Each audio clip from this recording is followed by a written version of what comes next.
is going on, people? It is Saturday night and next podcast is live. Yo, huge shout out to everybody in the chat. We are running a bit late today. Had to do some things in the background, and plus with having our Rookie of the Year here, which we will do introductions in a minute. Man, he came in with so much energy, just started talking about games and everything like that. I had to tell him, man, calm down. Save it for the show. The people in the chat want to know. So with that being said, let's get into the introductions. And first, I'm gonna introduce that man who started this hashtag that is catching fire on Twitter. He is the man that gets none of that gameplay respect for some reason. Hashtag vote for Predator. Predator? Pred? Oh. All right. Pray. I'm here, man. My wife was in here trying to talk to me at the time the intro was going. So. Oh shoot! Well, that's a family thing. We can't get mad about that. What's going on, brother? You didn't hear the intro then? You didn't even know what I said? I missed it all. Right, cool. I actually came on right when you said Predator. See, now you're gonna have to tune in after once we get off air and check out how I introduced you, man. But what is going on, brother, man? I think you got a little bit of gaming in this week, right? Yeah, I actually got a little bit of time in this week to jump on some Red Dead and some Odyssey, but that's pretty much all I played this week. But it's cool. I got some gameplay today, so I'm sure we all have Red Dead except for one specific person on here. We'll talk about that later. I think I know who you're talking about, but I think that person came with some fire gameplay anyway, kind of like in the sense of what like this month and this time of year is all about. But stay tuned for that. So let's go next on the list. Let's go and introduce that Rookie of the Year. This is that gamer that you are gonna know. He drinks and he knows things. My brother Knoxximus. Yes, indeed. Yes, indeed, brother. I drinks and I knows things, and I'm drinking right now. So that means I'm knowing a whole hell of a lot. Oh, let's get it cracking, baby. Let's get the game of the millennium. Oh, no. Yo, Viva Pinata 3, right? Is that what you're talking about? That's the garbage that you're talking about. I'm talking about Red Dead 2. We all know it. We all love it. But you're gonna, you're gonna have to come around. Yo, brother. I said this off air. I'm gonna let the chat know. I told everybody on the panel. I don't think K Mega was in, but I said I'm gonna give all you guys a chance to jizz all over your microphone about Red Dead Redemption. All right, so you're gonna have that chance. Hold back. Just wait a little bit because I have one more introduction that needs to go down, and of course he is coming live from the 405. And he's just trying to talk to the intelligent gamers out there. My brother K Mega. What's happening? What's going on, man? Back yet again to the next podcast, man. Doing our thing, man. You know what I'm saying? Yes. Doing a thing, man. So, yeah, brought a little. I'm pretty sure everybody's brought a little bit of something of the game of the generation right now. There's still another game out there that I think they might have. Of the millennium. There's still another game that's coming that's going to have that same. We're going to see. I don't know, but that's next gen. They say it's coming out next year, but I don't know. We'll see. It could be next year. Who knows? But regardless, if there's nothing else coming out coming out, you know what I'm saying, this supposedly gen, then yeah, Red Dead is a beast. Well, but yeah, man, ready to get to it, man. Glad to be here as always. I gotta ask you, man. Huge shout out to the Don. He did win last week. Last week was his last kind of like week to week regular appearance here on Next. He said he'll be able to come in about once a month. He's doing big things in the gaming industry. He's got a lot of projects that he has to do and stuff like that. But I gotta ask you, Mega, how does it feel that you're talking about all these games and stuff that you're looking forward to, games that you're playing that you love, and you look at this winning gameplay and it's just a toad getting kind of like Kavanaugh-ish on Orchid over here, man? What's going on with that, yo? What you talking about? What? Yo, we're looking at the Don's winning gameplay, and it was just he's talking about this foolishness. I'm not even looking. This gyrating ass toad. I knew. Vote for Knox, goddammit. Look, I knew that's why I wasn't looking at the gameplay at the portrait, because I knew Don won, And it is just a travesty to all gamers out there that really get out there and put their all into it, and people just vote for them for whatever fucking reason. But regardless, you know what I'm saying? Big shout out to Don for getting this win on. But you know what I'm saying? The big boys is here, and I expect to win yet again. So let's go ahead and do it. Shoot. Well, I brought a curveball today. So hopefully you're watching when my gameplay goes on, because I want you guys to actually see this. I want to hear your honest thoughts and opinions, because I felt like the gameplay this week that I put in is fire. Now, of course, I don't have the whole Cowboys and Indians thing going on here, but I did bring something to the table, and I hope the chat out there and the gaming community enjoys that.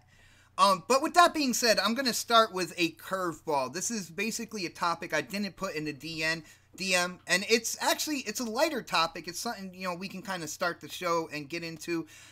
It's October over here, and for people who do the whole holiday thing, I know, you know, people are looking forward to Halloween, trick-or-treating, getting dressed up in either a scary costume, funny costume, something like that. So I want to go through the panel because, you know, horror movies and stuff like that are really big this time of year, and we are gamers. So I want to ask, let me go to Knox first. Knoxximus, I got to ask you, first off, I want to know if you like getting into scary video games, and if so, you know, around this time of year, what is kind of like that scary game? What is like the best scary game you feel you've ever played, and you would kind of like recommend out there to the gaming community, man? I mean, hands down, if I had to recommend a game, I would definitely go with Resident Evil. If you haven't played it, if you haven't enjoyed the majesty of that game, go ahead and do so, because that shit is phenomenal. It is fire. It's a great game. Now, I gotta say, because Resident Evil is a franchise. So, is there a particular Resident Evil? The latest one. What is it? 7? I don't know if it had a number or not. Off the panel now, man. For that, no, I'm just playing. Yo, like, why? No. Why the latest Resident Evil, in your opinion? Because it really is that dope. Like them going into first person view. And the jump scares that they offer, and yes, I'm using the term jump scare, but don't let it mislead you, because it isn't like that. It isn't cheap. It is very well implemented. The game is very well done, and those tank controls that we found kind of tankish when we were playing from that third person over the overhead view, you know, perspective that we've been kind of used to, in this first person view. Those tank controls, it is Resident Evil. Like if you are a fan of the franchise, if you are familiar with it in any way, shape, or form, you are going to love this iteration of the game. It is probably the best story, the best visually, and it's just fantastic. And even the control wise, it's awesome. Like playing from that perspective lends a whole new aspect to the game, a whole new dynamic. But it's something that's always been there since the PlayStation 1 days. Like it's always been there. Only now we get to really enjoy it and see that shit come to its fruition, because it was always meant to be played in that perspective. It was always meant to be a first person game. Okay. Which those controls lend themselves to. So like a lot of people that think, well, I haven't played Resident Evil since the GameCube, since Resident Evil 4. I skipped out on the others. Well, you're going to be right at home with this. See, I love my favorite Resident Evil besides the first one, because, you know, you can't really... First one is usually always the best, and a lot of people, when you kind of look back at it nostalgia-wise, but my favorite Resident Evil was Code Veronica, man. Like, I had that on the Dreamcast. And that's the Dreamcast, oh, my goodness. Dude, I don't know how many times I played through that game. I know single player people are like one and done. I was like 1, 2, 3, 4, 5, 6, 7. No, like, it's a hot game. Yeah. But I'll tell you something. If it would have played, at least with the option to play it in this perspective, to play it in that first person view, it would have been a better game. Resident Evil 7 is a better game for everything that they offer. Like that whole first person dynamic, the freaking dude just busting through a wall. Oh, I'm gonna get you, boy. I mean, that shit is just hot. Like. Did you do the voiceover for him? I did. A very loose interpretation of it, but you know, still, nonetheless, it does do that, and you get that not only from him because you think it's only him. He's only the first boss. Yeah, you've got all the other family members, and they're all bosses, and they all do that to a certain degree. You know what I mean? Like to having the tar, it's bugging. It's hot. I don't want to ruin it. Absolutely, you want something for Halloween. I'm not a big Halloween guy like that, but you want something, to tickle your fancy on some scare me type shit. Go ahead and get that Resident Evil 7, bro. That shit is fire. Nice. It's phenomenal. You're gonna enjoy it. You're not gonna regret it. I'll tell you that. All right, man. Well, I'm gonna move past the fact that I don't necessarily agree with you on the latest Resident Evil. I've gone on record about that one, but that's a good recommendation, and I know a lot of people out there in the community love that game. I believe Crap is he is a fan of that game as well. But let's move on. Let's hit up Predator. Pred, I'm not sure, man. Are you into scary games? Not at all, man. Just not my genre. So, I think the last even remotely scary game I played was the original Dead Space, to be honest with you. Dude, that was first playthrough of that game. That shit was scary, man. Yeah, I didn't even finish it. I tried out Evil Dead, the latest one. Couldn't get into it. It's just not my genre, man. I don't know. It's just one of those things. I've never been able to get into those type of games. Now I would love to try it with VR, but just because of the whole, the being with it on your face, just being stuck with it right then and there. I'd love to try it that way, but I've never, I'm just not into those type of games. I'm telling you, Pred, try that 7, bro. Yo, I mean, even in VR, I heard my brother got it in VR, and this is a fucking strong. I'm sorry, man. I didn't mean to cut you off, but shout out to my brother Joe Ruckus, the homicidal. You know what I mean? He did bless me with that Red Dead that I'm rocking right now, but. Real quick, this is a grown dude, strong ass man, and he was jumping like a little schoolgirl playing that shit on that PlayStation VR. You know what I mean? So the game is hot. Like check it out. I think Pred. From what I've known from Pred, knowing him for a while and stuff like that, when it comes to games, man, he is a strategist. I think he likes to be in control of his games. He likes to be able to go in. Formulate a strategy and kind of dominate that way, and I don't think scary games would actually cater to him like that. Pred, correct me if I'm wrong, but that's kind of the feeling I get from you. You like to go in first person shooters and stuff, go in with a strategy, dominate that level, get be the man there, and that's kind of that's where I see your gaming, man. So I like games that have constant action in them, so something that's really slow developing. I lose interest in it really fast. If I gotta there's a few games like Assassin's Creed, I can kind of trudge through that. But I know if I want to get into Contact, I can. Those other games where there's a story base.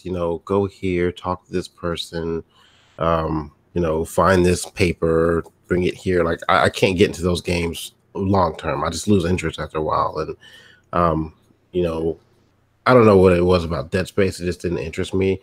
It just seemed a little slow in the beginning, and I just didn't have time to just wait for the game to pick up. And if there's nothing happening in the first 30 minutes of the game, I'll probably put it down. To be honest with you.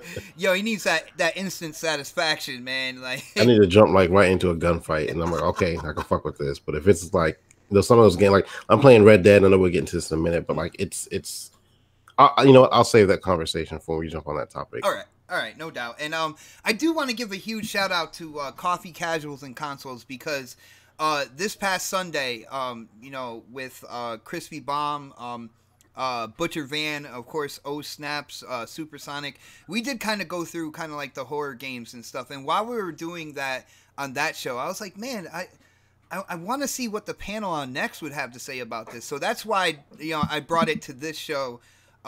you know, this Saturday. So, yo, huge shout out to CCC. Of course, I'm on that show as well. And on that show, I said my kind of like horror game, the game that I love and I wish it was back compat, would be Fear 2. I absolutely love that game. The whole Alma character, for people you know, who are familiar with Fear, you got that Alma character kind of following you around, dismembering soldiers, like freaking you out while you're in this like first person shooter. It was absolutely awesome game for me. I even played the online aspect to it, and I had a blast with it. But that was a freaky game. Like the elementary school level, you're walking through a dark elementary school, and all of a sudden the locker doors just start slamming, opening, and closing. You got desks sliding across the floor. It was just a crazy time, man. But let's get to K Mega, because I know Mega, he likes a wide range of games. So I would think that scary games, horror games, Mega, are those on your list of games you play, man? Not so much. I mean, I did get Resident Evil, and I said I was going to stream that. I've still been reluctant to do it. Ooh, did you see that rocket kill right there? My bad, man, but that rocket kill, I curveballed the rocket right into the character. But go ahead. This is my gameplay, by the way. Okay, all right, cool. Yeah, but the thing of it is this, man. I mean, look, it's all great and good.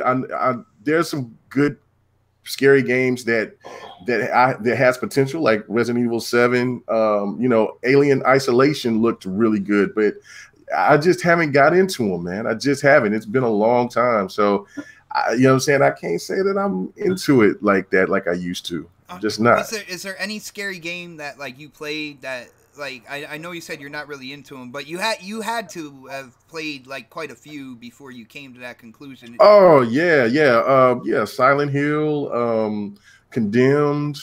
I'm trying to think which was the last one. Had to be. I think maybe Condemned was the last one for me. You know what I'm saying, and then. I know there was another one after the Condemned, because that was 360. There was another one that I played it was at the end of the generation, but I didn't finish it. I just played it and got the hell on away from it, and just kind of like, I'm just not into them like I used to be. So it's just, and on top of that, it's just like these games now, they become more realistic. So, you know what I'm saying? So I was going to pull the trigger on Alien Isolation, and then I started watching the gameplay, and I said, nope. Yo, I got that game for like, I think it was like $10 digital. There was a sale or something like that. When I was playing it, like there was a sense of, you know, kind of like fear, you know, intrigue, anxiety, and stuff like that. But I gotta say, once I like moved on to another game, I never really, it didn't catch my interest to where I had to go back and play it again. So it's just sitting there on my Xbox right now, man. But yo, huge shout out to the chat. Of course, our moderator of the year. Daz himself said the Deer God is the scariest game ever made. So we got this thing about the Deer God. We say it's the greatest game ever made and stuff like that. If you haven't checked out Deer God, don't buy it. I'm just saying, don't buy it. But and Condemned, like K Mega said, I remember the first one. That mall, the shopping mall area with the mannequins and it being almost pitch black up until like right next to your face, and you're walking into mannequins and stuff like that. That was a freaky ass level right there. So we got Resident Evil, we got Pred Don't Play Scary Games, we got Condemned, and we got Fear 2. So that would be the suggestion from the panel. Real quick, I will say the Hunt Showdown has some scary fucking moments in it, though. I can't wait for that to come to Xbox, man. I want to play that so bad.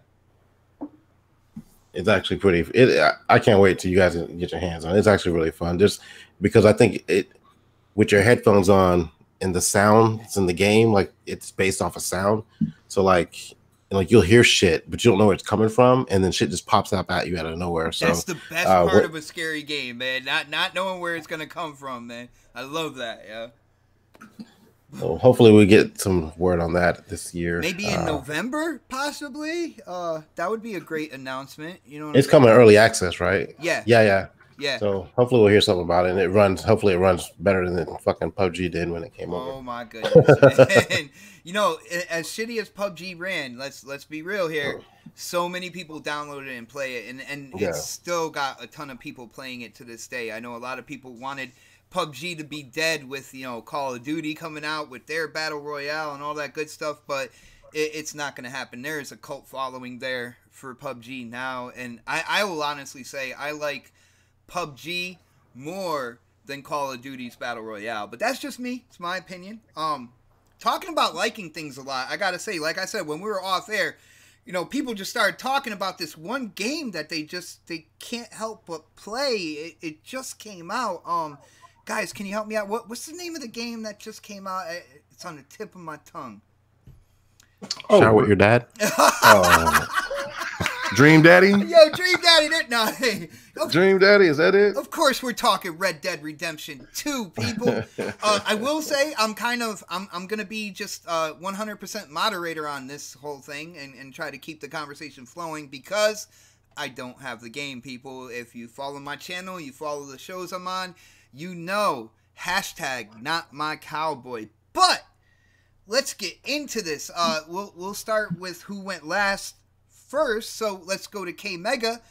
Mega, did you happen to get this game by Rockstar, Red Dead Redemption 2? Did you pick it up, man? You know, I thought about it, but I kind of decided that, you know what, I wanted to be a little different and just pick it up. So he bought the Ultimate Edition. There you go. Yeah. I got it on right now. So yeah, no, I did pick it up. Yes, I did. All right. Well, dude, you got to give us your thoughts and impressions, man. Just remember that your microphone is not waterproof. So as you gush over the game, you could cause a problem, man. Just giving you a heads up. All right. Stop it. Yeah. No. Okay. Just overall impressions, just from right out the gate. It's just that the game looks striking.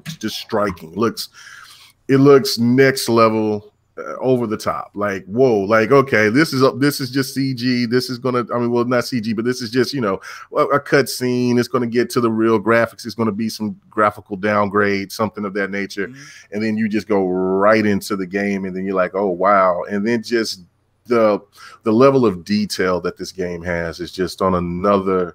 Is on another. It's like no other game that I think I've ever played, man. I'm really trying to find that now. Maybe the Deliverance or something. I know that game I heard had a lot of detail, but I'm just saying that just fine detail to where, you know, as they want the game to be as realistic as possible.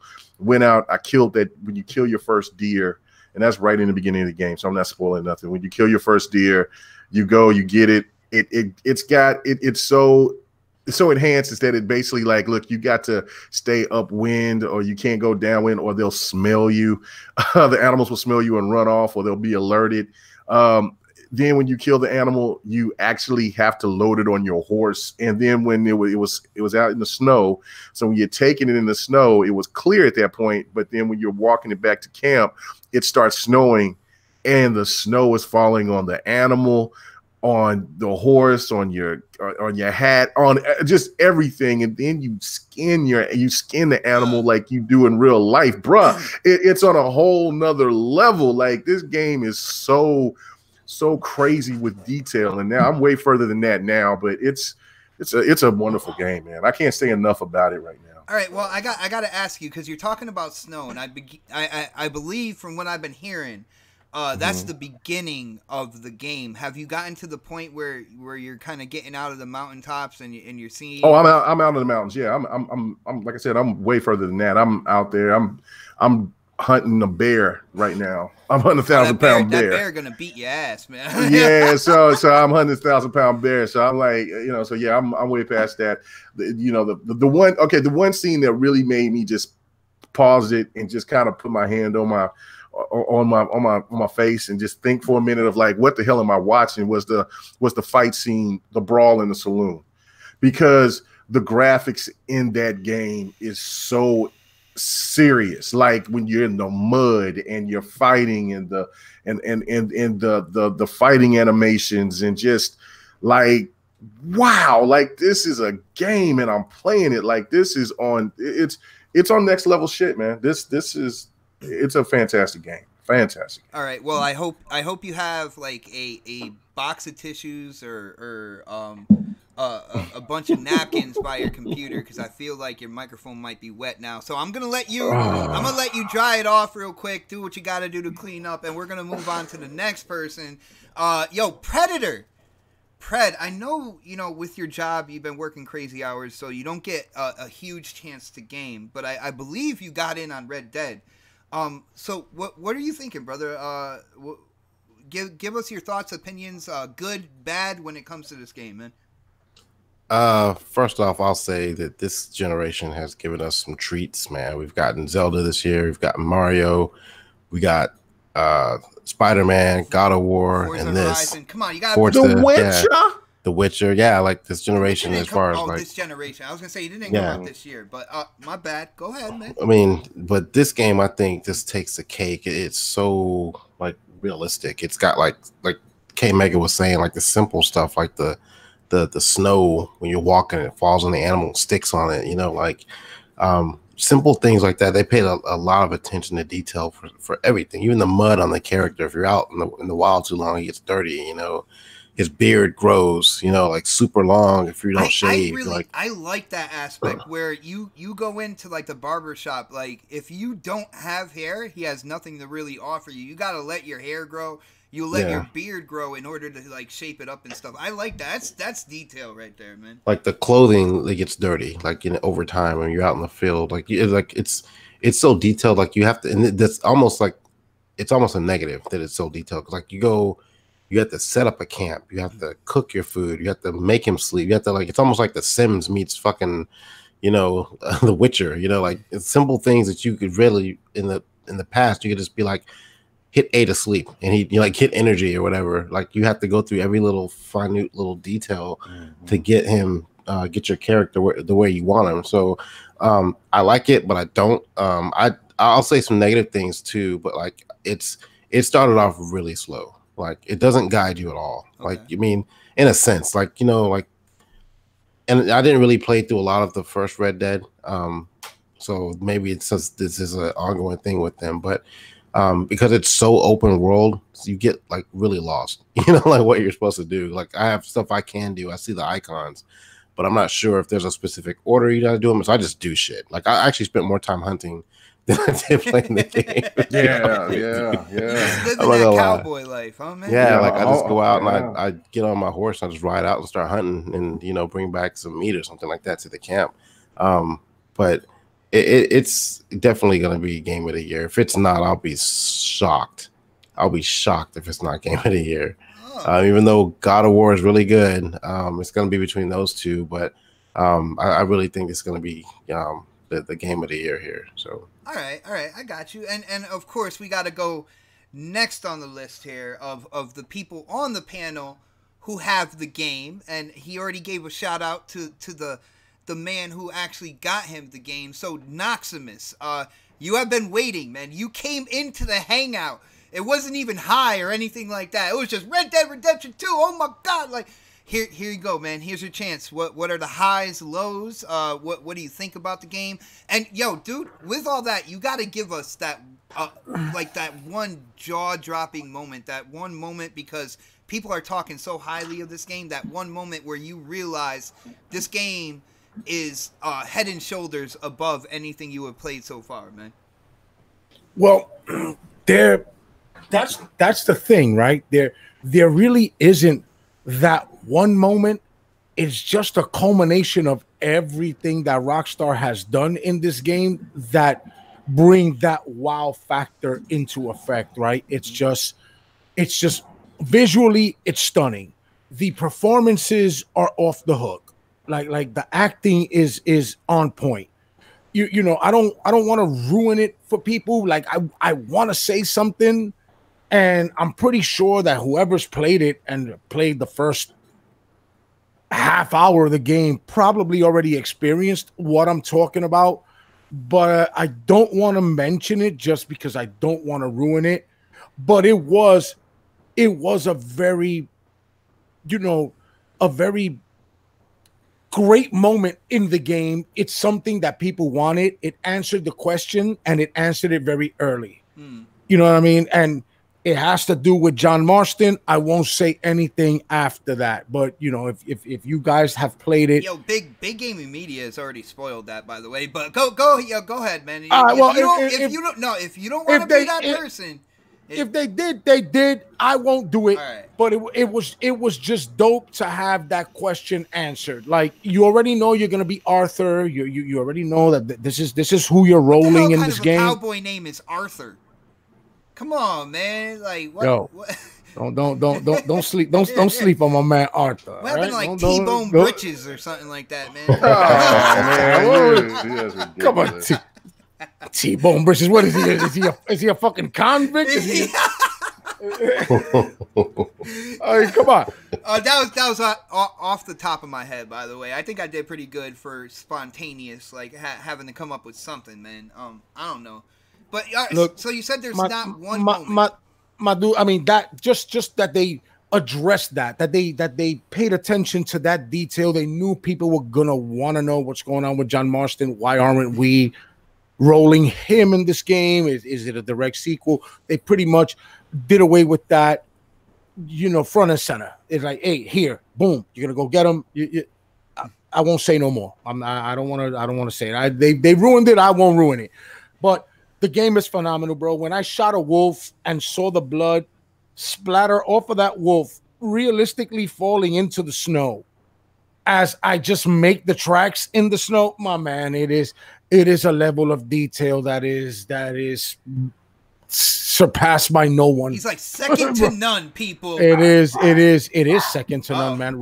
Rockstar they're a true testament to their name, man. They really are rock stars, bro. They brought it home. See, it's eight years in production, and it shows, man. Well, see, Rockstar, they have always been known for content in their games. I gotta say, I think one of the things that Rockstar, that a lot of people overlooked with Rockstar was their graphics, like before this one.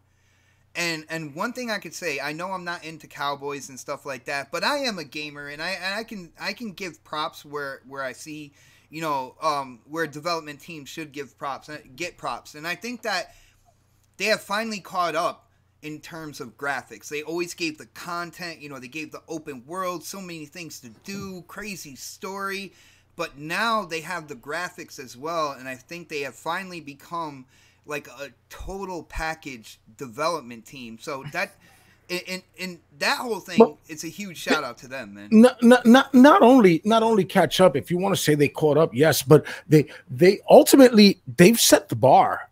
Like, as far as open world games go, Rockstar with Red Dead has just set the bar to an unprecedented level. My dude, hold on. like, are you guys now saying you like Witcher who and God of what? Is that what's going on now, man? Don't get me wrong.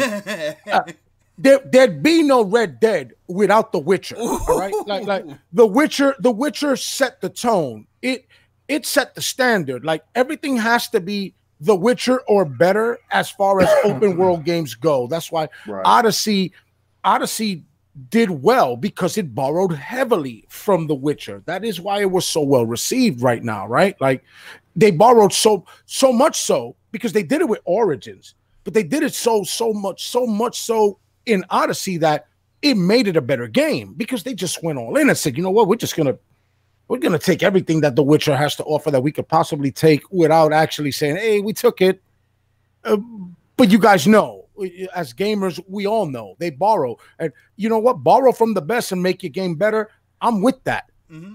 You know what I mean? Like it's what I always say, like with the Arkham series. And you know, you want the best fighting, look no further than that. You know what I mean? You want that in your game? Go ahead and steal it. Put it in your fucking game.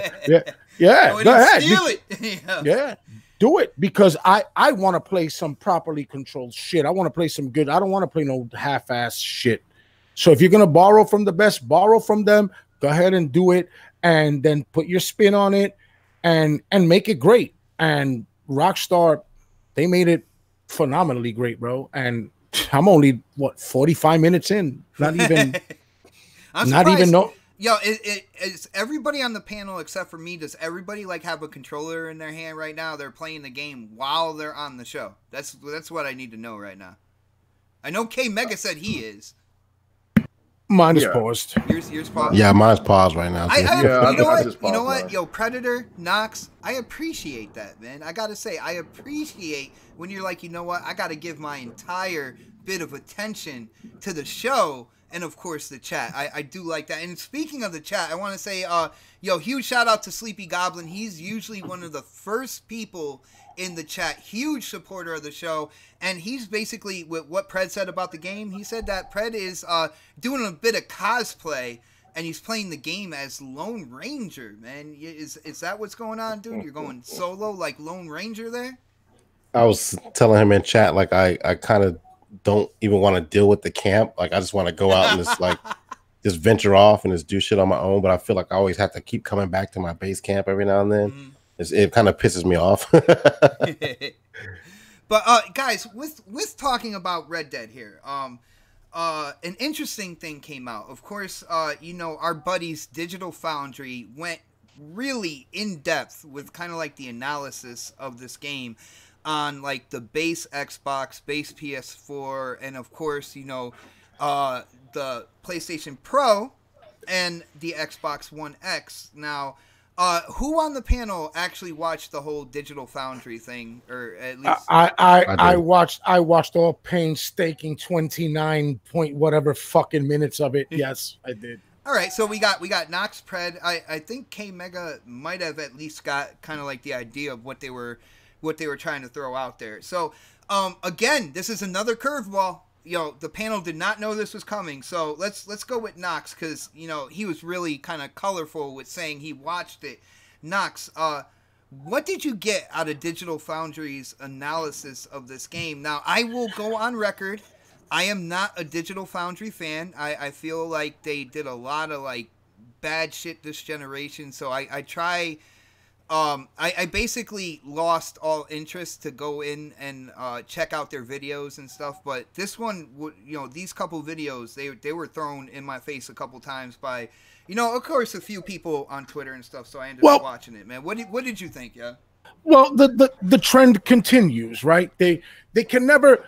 Let me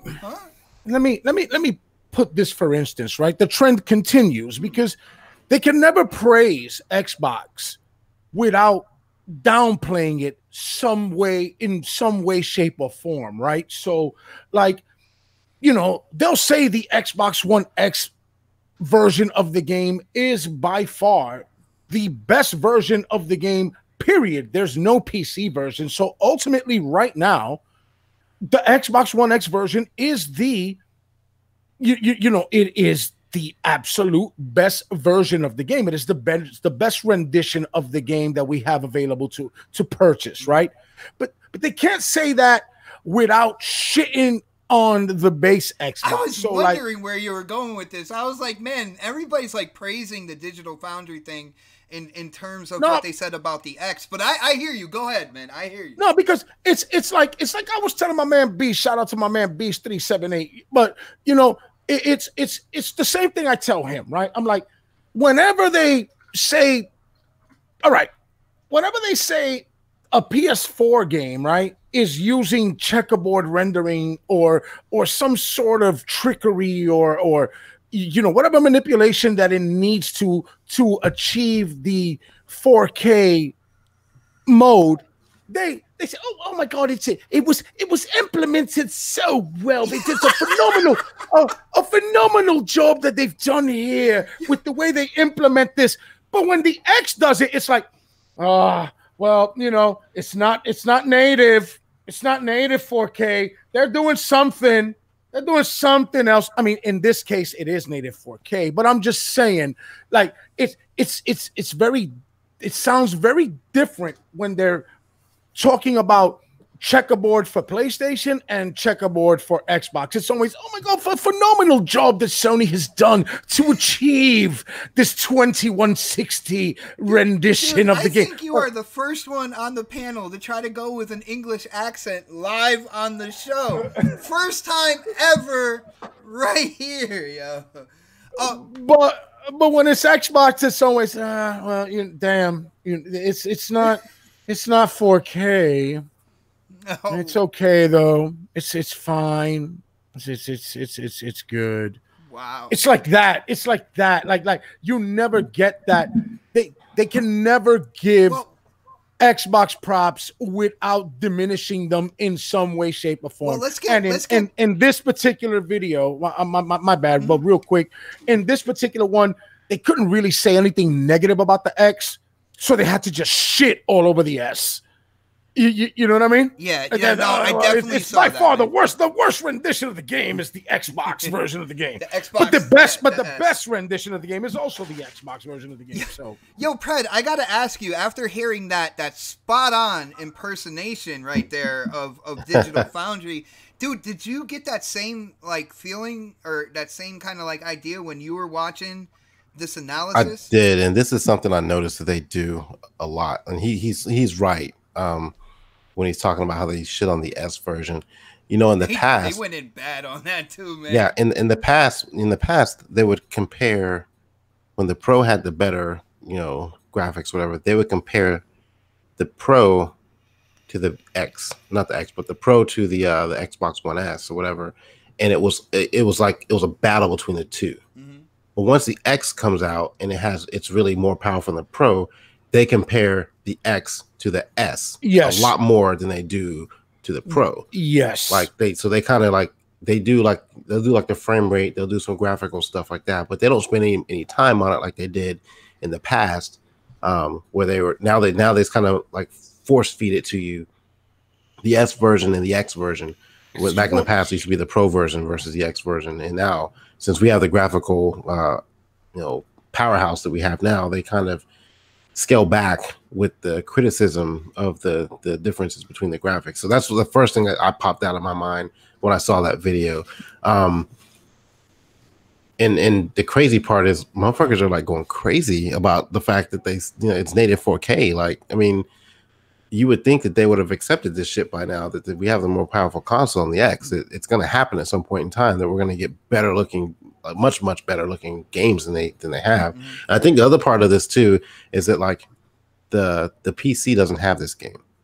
Yeah. So they're coming out of the woodworks too. And they are PC guys. You got to remember, Digital Foundry started on PC, so that you can tell that when it comes to the PC, that holds like a special spot at Digital Foundry. But guys, I got to ask you guys, like, I watched it as well, and they did go in kind of hard on whatever kind of like whether it was checkerboard rendering or whatever kind of like tools they use to try to hit that.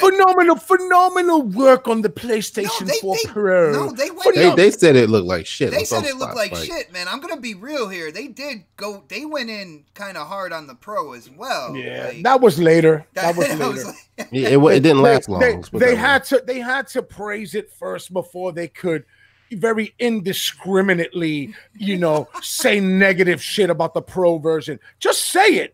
Yeah. God damn it, say it. I want to hear the negatives about everything. Xbox, PlayStation. I want to hear the fucking negatives. Don't play me. Don't fucking sugarcoat the shit. Oh my god, well, the PlayStation, they did such a phenomenal job with this. Get the fuck out of here. They were praising kind of like the vanilla PS4. They really were. They were saying how that kind of, in terms of like the base systems, how the game did run a lot better. Well, there's only one system that it can compete against, bot, and what is that? The base Xbox. Yes. Which they can't wait. They can't fucking wait to sit there and bash and barrage the fucking Xbox version of the game. They can't even help themselves. It's ridiculous. It really is. Like, yes, I am fully aware that more than likely the vanilla PlayStation 4 it's more powerful. It's just better. It's better done than the base Xbox, even the S. Mm. You know what I mean?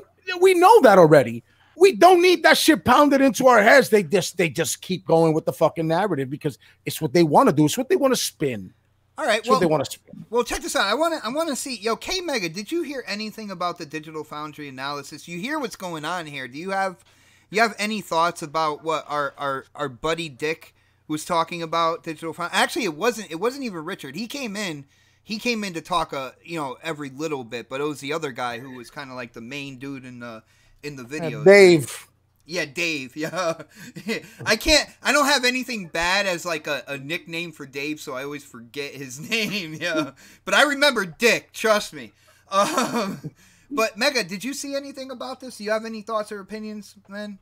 Yeah, I did. I did, and it was more of the, and I again, I'm not that big on Digital Foundry or anything, but it was pretty astounding the way that they said, the way that they gave all that publicity and great, and just a great overall, what I'm saying? Just saying the X is just a great overall experience, man. That was just. That was really shocking. Yeah, that was weird. Because that was weird. That was way off. But it was one thing, and what I'm saying, I made a video out of it because I asking the question, because it really dawned on me, because they did dog out the S, but the S did look horrible. and say it like it is, Mega. Say it like it is. Yeah. And the fact of it is like, if it wasn't for Phil Spencer and them to really bring out the X, where would Xbox be right now with just the S? Like that's a question that needs to be asked. Like, I mean, we would look at the Pro version, which would be, if there was no X, the best version. The PS4, it's not good. But then when you see how bad that the S is, it's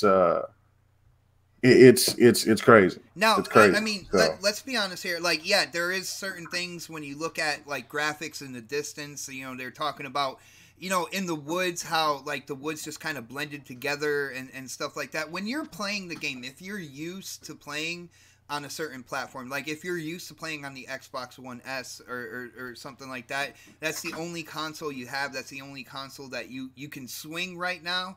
You're still going to have a good time with the game. I feel like, because they stop the game and then they look into it. You know what I'm saying? Listen. For us here on this panel, right? And the guys in the chat and people that follow the show, we're probably in the know, right? I would safely assume that we are. And yes, for Joe Schmo, it is a phenomenal game no matter what fucking platform it's on, my dude. It is a technical achievement in gaming, even on the base Xbox. And yes, I agree with Mega. The base Xbox is the most horrible rendition of the game.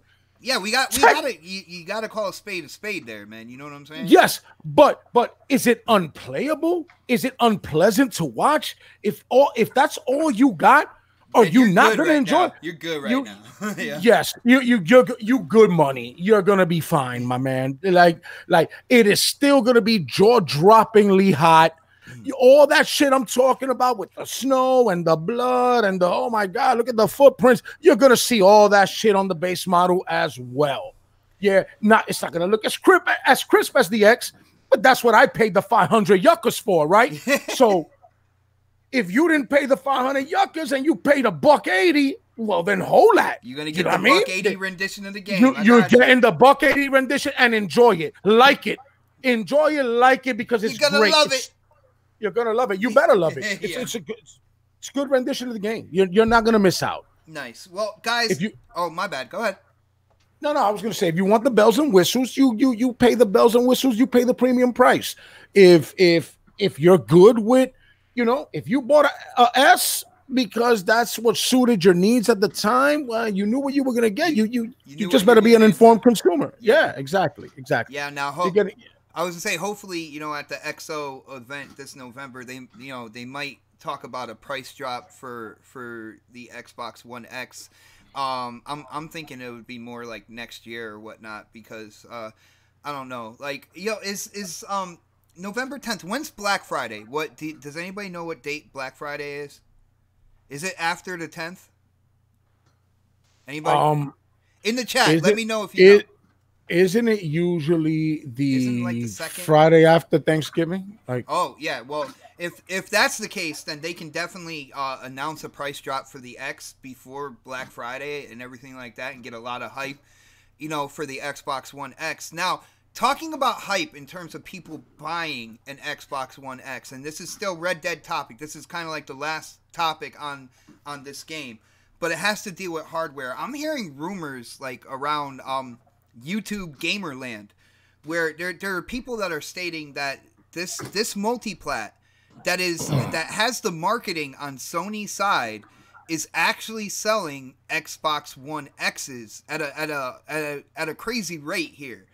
I'm gonna go to K Mega to start this conversation off. Now, you heard what I said, dude. Do you think this is true? Do you think this is what's going on? And I gotta ask you, if you're Sony and you paid all this money for marketing, and you hear that your rival is actually, selling consoles because of this game, like, how are you gonna feel, man? Are feeling some kind of way. Can y'all hear me? Yeah, I can hear you now. Okay. Yeah, no, they have to feel some kind of way about it. Do you think it's true, by the way? Yeah, this is a slap. I mean, Digital Foundry, yeah, like I said, they went well and beyond to talk up the X, but it just shows how powerful the X is compared to everything else that's out there. And for the fact that you have the marketing rights and you just let the competition is getting more recognition over a game that you're marketing, that's crazy. They're working on it. Yeah, they're getting slapped in the face for the first time.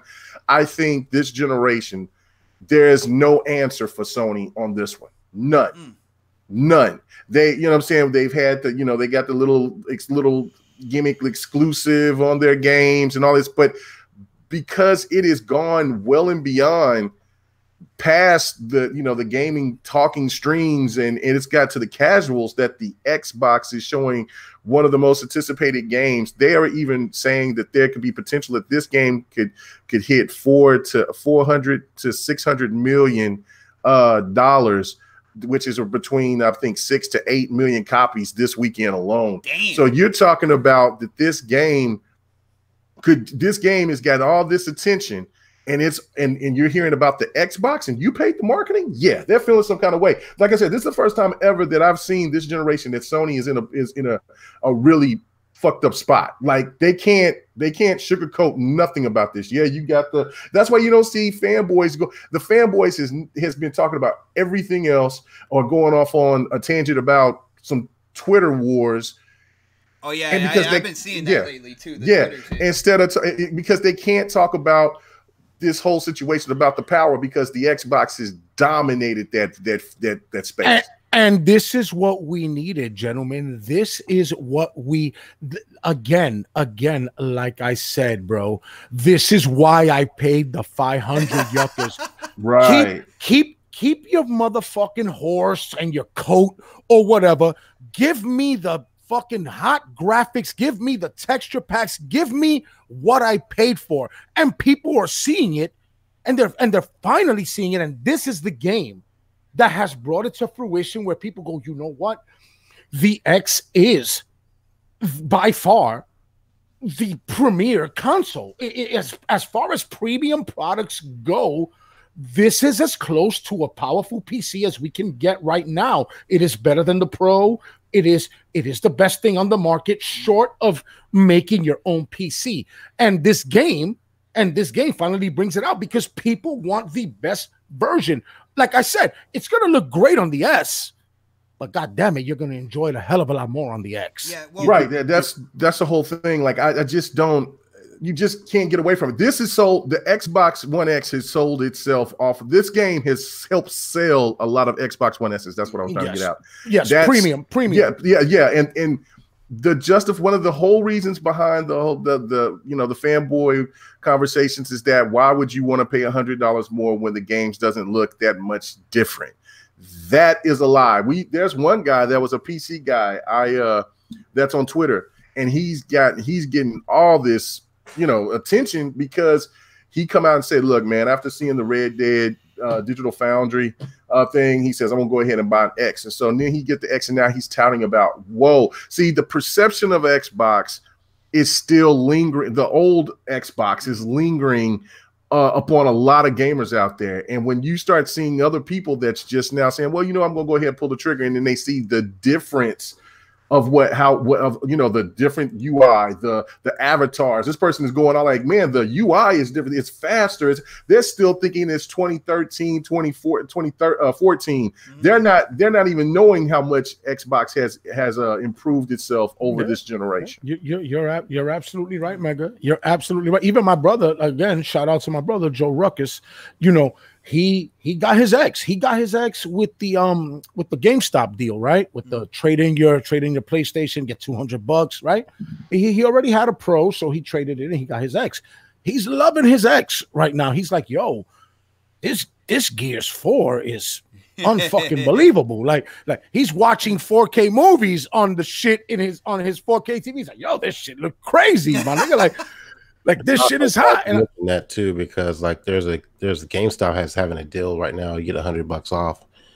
I think they're doing it again. You get $100 off the X by trading in. I think your Xbox One. No, it's $175 if you trade in your Xbox One S, and also $100 off the purchase as well. So, and I think that's helping.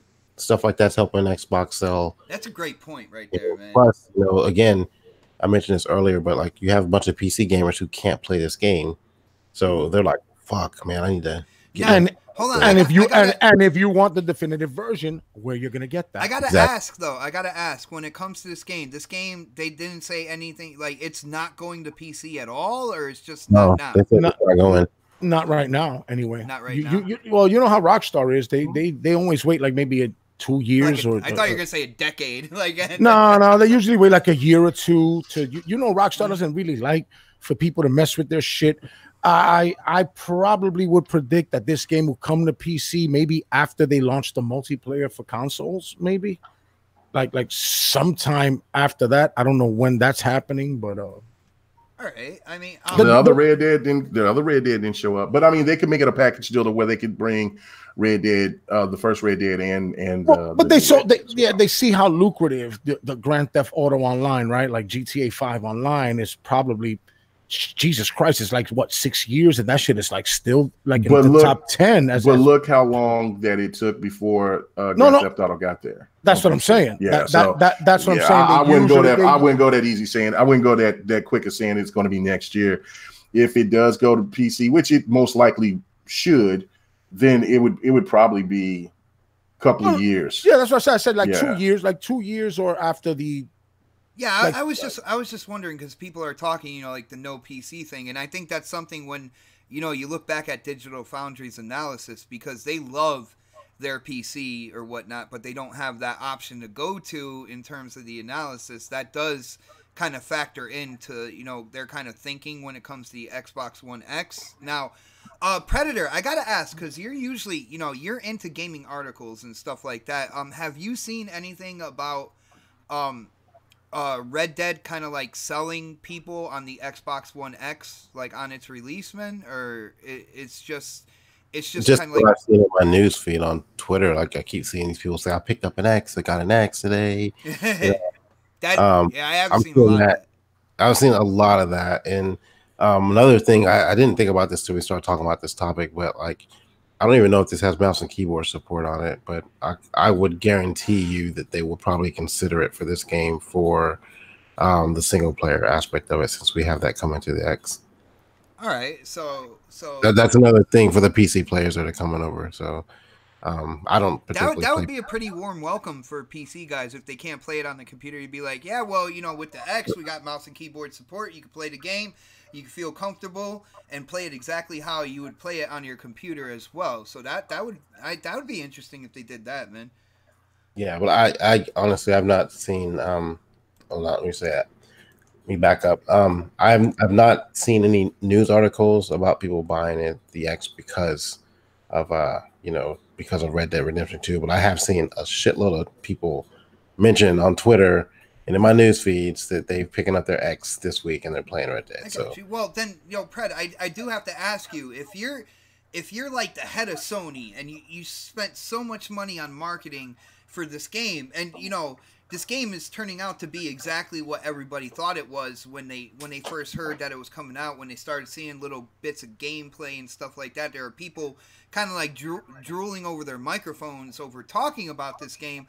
How would you feel as a Sony CEO, man? Would you be a little red in the face for spending all that money, but yet it seems like the rival is the one kind of getting the benefit of this game releasing, man? Yes and no, because at the end of the day, it's a company, it's a business, so they want to get their money. So as long as they're making what they expected to make, I think they're okay with that. But then also they see that their competition has a much better looking version of the game, and it's helping them sell consoles. That is what the egg on the face part comes in. But I guess we'll see the NPDs and see where it sold more at. But with 70 million plus consoles out there, they shouldn't. I think they'll be okay, right? Okay, yeah, I don't think it's going to be a big issue. Like the attachment rate should be pretty high. I'd be surprised if it's not on the PlayStation side. All right. So I think I'm picking this game up except for Xbox. Yeah, I'm the only one on the panel who doesn't have it. You know, like I said before, people who follow me, you know the reasons why. You can blame my grandma. I love my grandma, by the way. She's the one who taught me how to cook Italian food. She fed me awesome, like straight off the boat from Italy.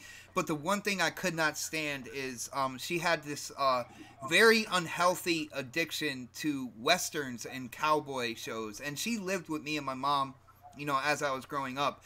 And that's all that used to be on in the living room. And like, she did it for me. She's the one who got me completely kind of take that whole cowboy thing and throw it in the garbage. But you know, I do have to say, with the way this game looks, what I'm seeing graphically, what I'm seeing in terms of detail, like the growing a beard out, growing your hair out, deciding if you're going to take a shower or not in the game, and having that, you know, people react to you differently.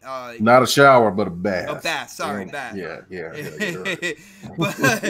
but also being able to choose doing kind of like the good thing or being dirty as hell, like being a just a true kind of like villain kind of cowboy, and having different reactions to that. Those are, I love those kind of games where you can decide to be kind of like the good guy or you could be the bad guy. That was one of the things that really drew me to Fable.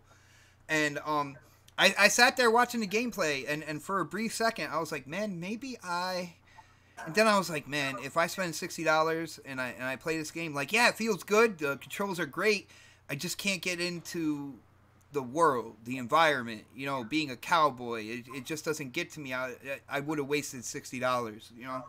So I can say that, you know, I'm happy for people who have the game. I'm glad you're enjoying it. I'm glad it's turning out to be everything that you wanted this game to be. But guys, we got to move on to the next topic, and I want to talk Battlefield, people. The new Battlefield that is releasing K-Mega. It's November, right? November 20th. November 20th. Yep. You know, and people are excited because Battle Royale is a thing now. So there are people, you know, kind of getting ready to get their Battlefield on. And just this past week, it was announced that the Battle Royale, I believe it's called Firestorm, because, you know, you're completely surrounded by like a wall of fire that will close in on you. This Firestorm is not going to be ready until the spring. And I know when it comes to like this game in the gaming media and social media like Twitter and stuff like that, it has not had the easiest run of the road. You know, there has been hiccups, there's been bumps, there's been negativity when it comes to this game. So, you know, Mega, I think you're the one who is mostly anticipating this game. I'm going to go to you first. Like, what do you think what kind of, like, cause and effect is this going to have, knowing that the Battle Royale is not going to come out until spring? This game, like I said, it hasn't had the easiest run in terms of leading up to its release date. So is this kind of like the nail in the coffin for a lot of gamers, do you think? Or do you think it can still kind of live on and kind of like prosper even with this delay, man? It's going to prosper. I mean, Battlefield has a deep fan base. I mean, the only people that will have a problem with it is the people that love Battle Royale.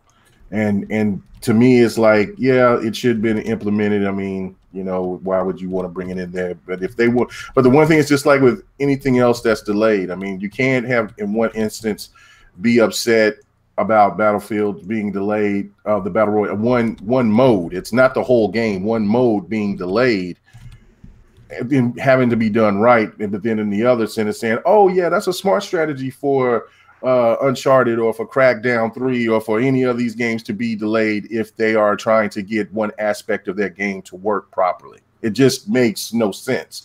So I think of it like, yeah, will it hurt them for the Battle Royale crowd? Yeah, it will, because COD is doing so well with it. You still have Fortnite, and of course PUBG is still running too well in quads right now, man. So. And maybe, yeah, and so maybe that could be one thing right there that maybe Battlefield was saying. I think this is a benefit for them to get the game right, more so than the game being then everybody having it and the game is broken.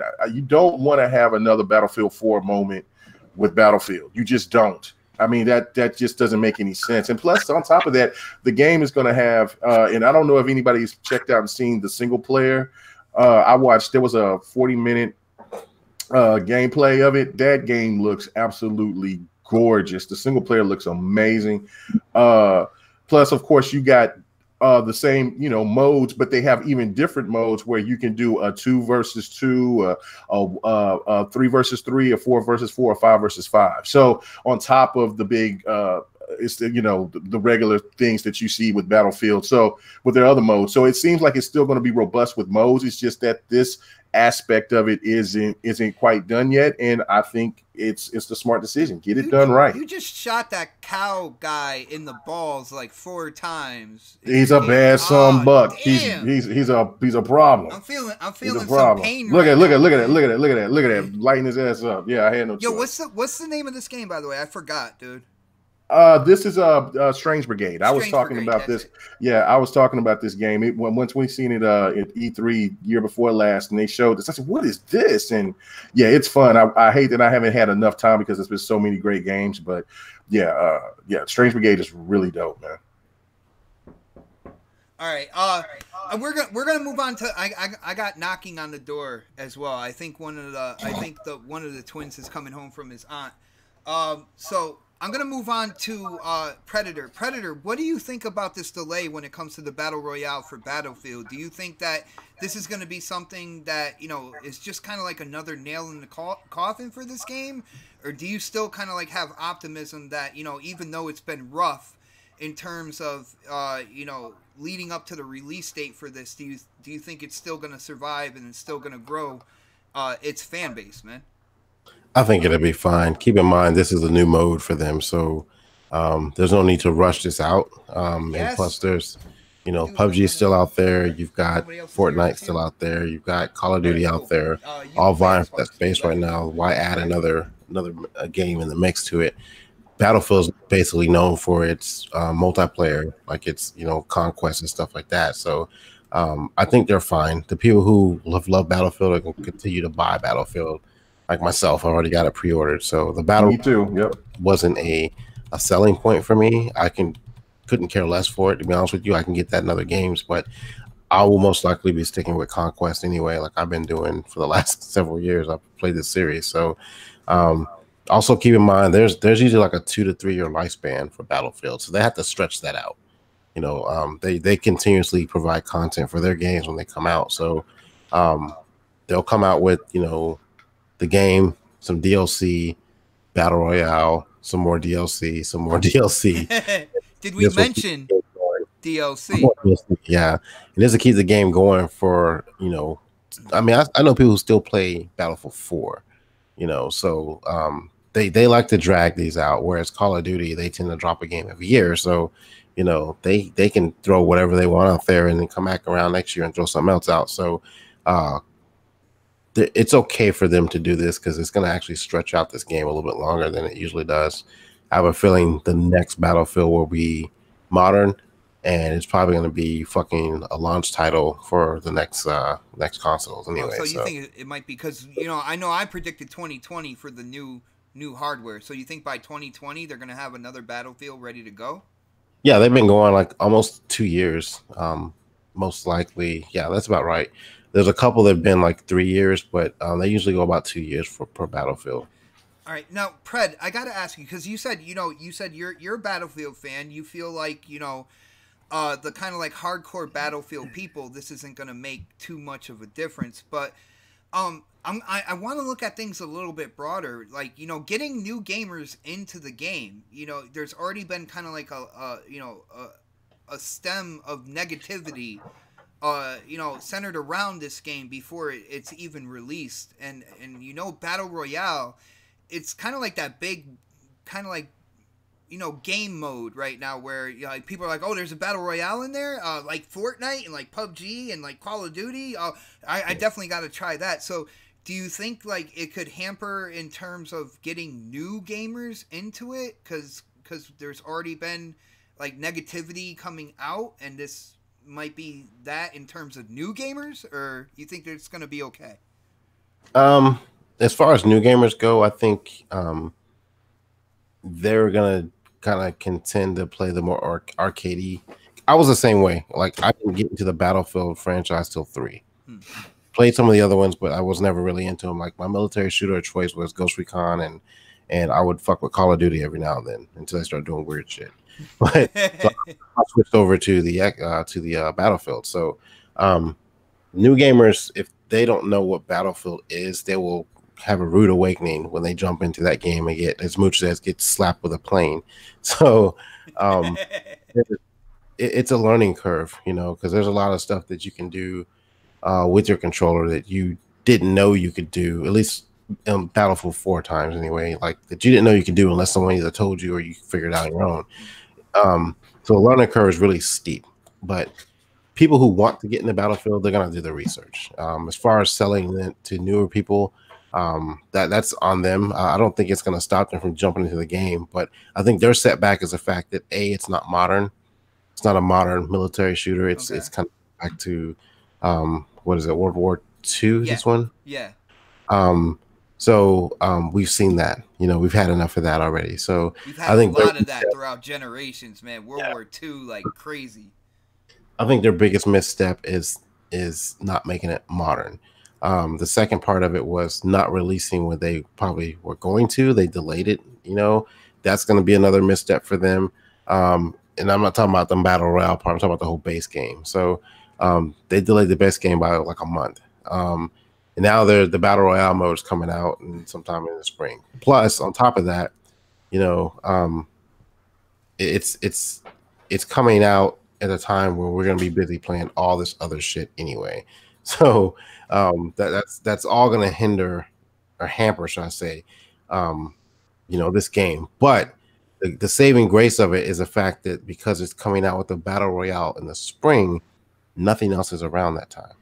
Yo, Pred, I gotta say, huge shout out to the chat again, and I gotta say, I think Lady Foxfire has like the sixth sense of whenever people start talking Battlefield, because I believe she came in right as we were talking Battlefield. So that and Gears. Yeah, that and Gears. Like her ears start ringing and she just starts typing randomly on her computer or whatnot, and she just goes right to the show that's talking about it. So huge shout out to Lady Foxfire. Welcome to the chat.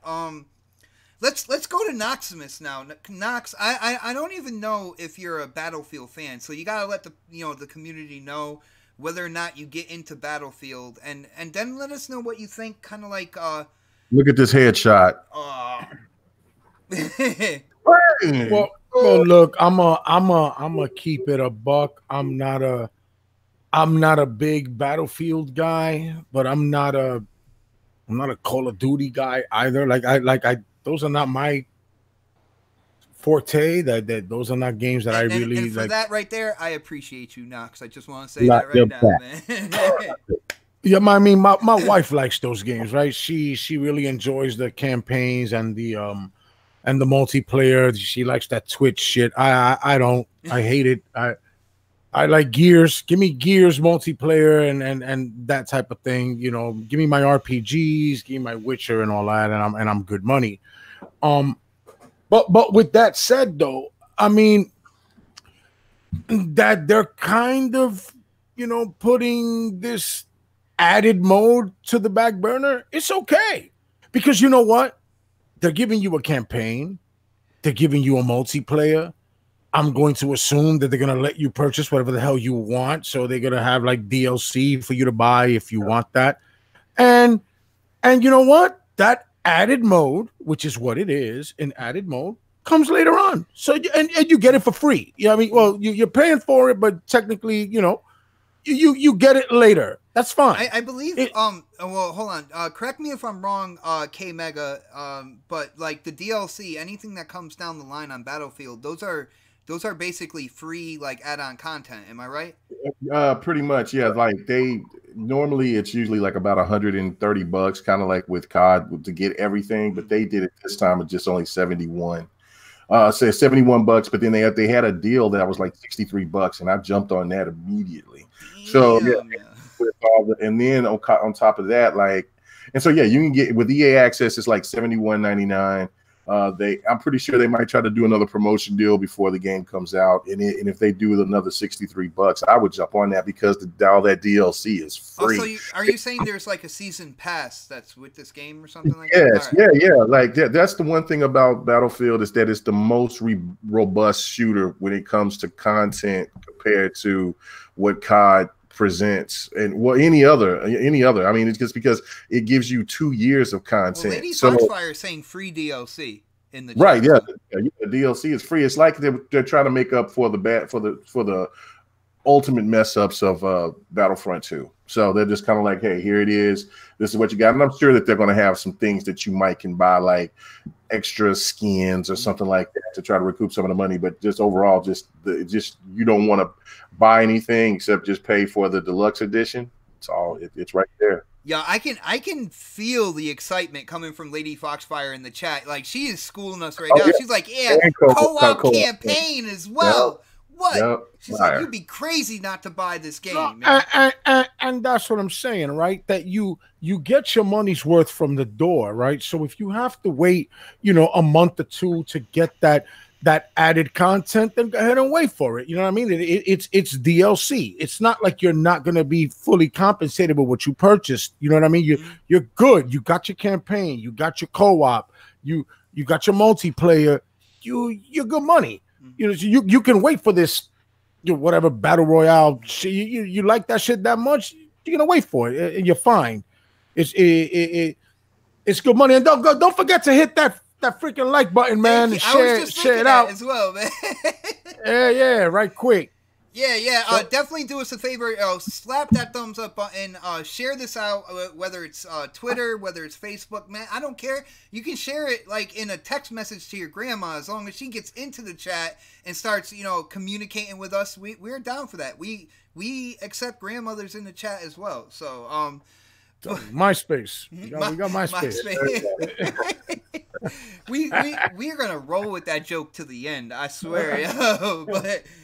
Yo, let's switch gears a little bit, and I said switch gears, kind of like a manual transmission, because I want to go into Forza Horizon 4. Now, Forza Horizon 4 this past week got an update, and this update came sooner than expected, and they put in the route creator, which basically you can create kind of like your own races and like your own championship series to this game. Not only that, they brought in another story mode as well. For people who don't know, there's like mini stories in this game. They're about 10 chapters long, and yes, they have to deal with races, but one of them is like a stunt driver. Another one is you're driving for somebody who's like doing videos on YouTube or whatnot. So they have like these little stories put into the map.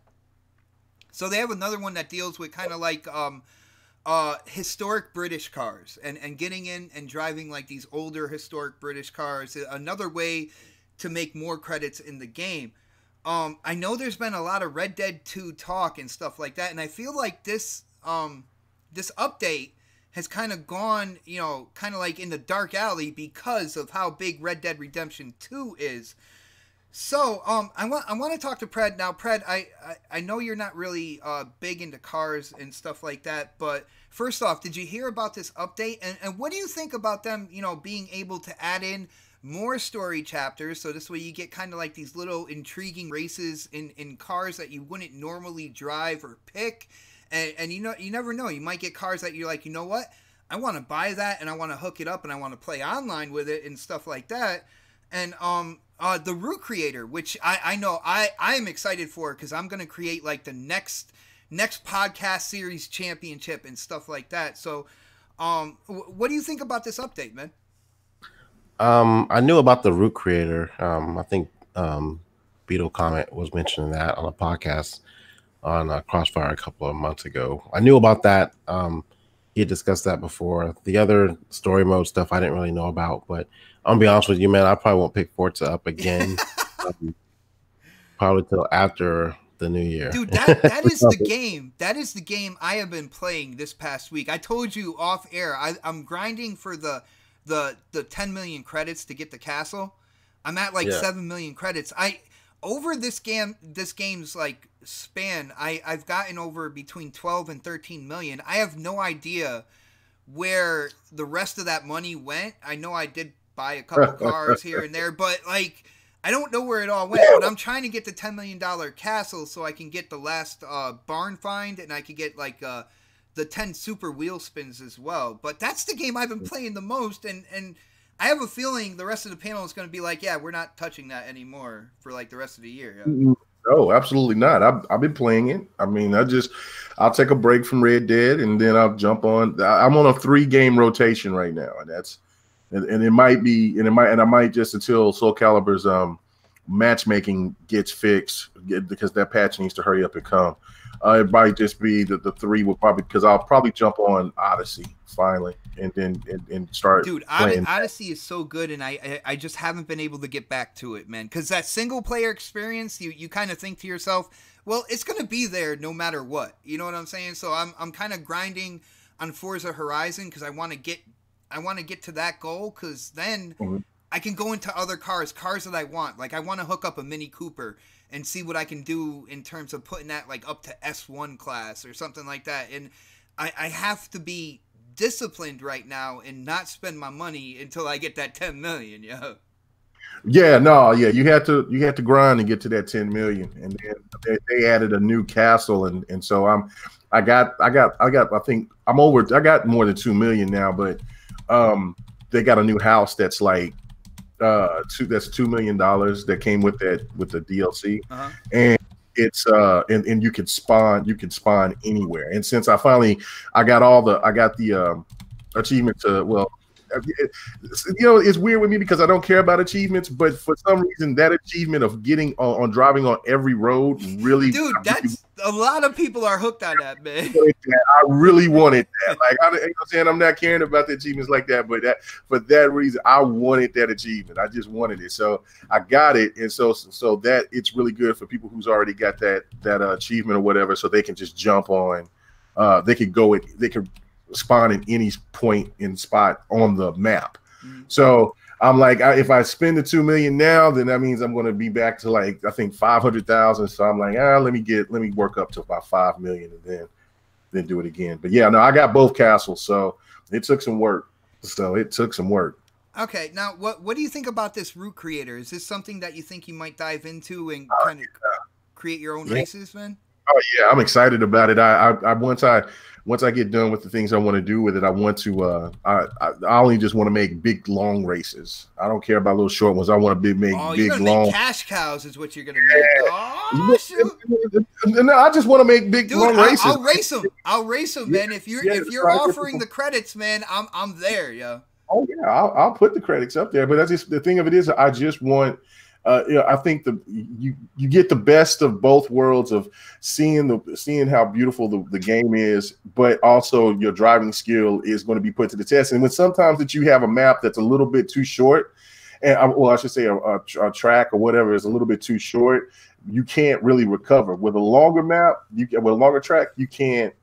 That's not the case. It's just your skill. If you mess up, and you can have some time to recover. So I definitely want to do that. So I'm definitely going to sink my teeth in that. All right, Mega, I got to ask you something, and this is something that just kind of like occurred to me, man. Now, when Forza Horizon dropped, man, the graphics on that game, people people's jaws drop, man. I gotta ask you, with Red Dead coming out and you seeing what that game looks like running on the X and everything like that, has the shine kind of worn off a little bit on Forza Horizon 4 in terms of like, wow, that just looks outstanding? Yeah. No, and I'll give this explanation. This was weird because I got a QLED, right? So so I thought that, I went through it and was trying to do some changes for myself, and it looked good. That was looked great actually. And so I was like, oh, okay, yeah. So something just told me right when I got Red Dead, I was like, I don't know, man. I've been looking at all this stuff. I need to see, what's the proper recalibration or the calibration for, for the Xbox One X using having a QLED. So I did that. And so before I even put in Red Dead, I put in Forza first after the calibration. And I just like, what the hell? This game looks even more impressive. And then so I played Red Dead, and at that point I'm like, what? And just last night I played some more Forza, and I'm like, oh my God. So I got to go through all types of games to see what they look like, because there's only been like 4 games that I've looked at. I haven't seen what Tomb Raider looked like on this television, Assassin's Creed, or you know what I'm saying? Or I did see DBZ, but not after I did this calibration. Killer Instinct, Gears, Halo. I haven't seen anything yet, so I'm really, yeah. It still holds up. It definitely holds up. Beautiful. Nice, brother. Yeah, I can hear how excited you are about this TV as well, man. You're just like, oh yeah, I love it. I love it.